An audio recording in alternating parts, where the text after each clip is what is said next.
আসসালামু আলাইকুম কলা চাষি ভাই বোনেরা, আপনারা দেখতে পাচ্ছেন আমাদের জিন কলার কাঁধি। মাশাআল্লাহ, খুব ভালো একটা কাঁধি পড়েছে। আর এটা কিন্তু আমরা রোপণ করছি পুকুরের পাশে, পুকুর পাড়ে দেখতে পাচ্ছেন। এটা কিন্তু এভাবেই খুব ভালো হয় আর কি, পুকুর পাড়ে দিলে খুব ভালো হয়। পরিত্যক্ত জায়গা, ছায়া স্থানে এটার ফলন হয়। মাশাআল্লাহ, এটা কিন্তু অনেক শক্তিশালী একটা গঠনের গাছ দেখতে পাচ্ছেন। ওই পাশেও কিন্তু আরেকটা গাছ, ওই গাছটাতেও কিন্তু কলার কাঁধি আছে। এই যে দেখতে পাচ্ছেন, এটা কিন্তু আরেকটা গাছ, এটাতেও রেডি হচ্ছে। এই পাশে আরেকটা গাছ রেডি হচ্ছে দেখতে পাচ্ছেন। এটাও কিন্তু কলা পাওয়া যাবে 6 মাসের মধ্যে। আর এই যে এই পাশে আরেকটা দেখতে পাচ্ছেন, এটা কিন্তু ঝাড় হয় আর কি, বিশাল ঝাড় হয়, দূরত্ব বেশি লাগে এই কলাটার জন্য।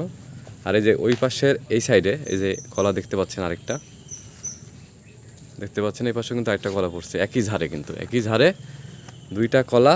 আর এদিকে 4টা গাছ আবার রেডি আছে কলা পড়ার জন্য।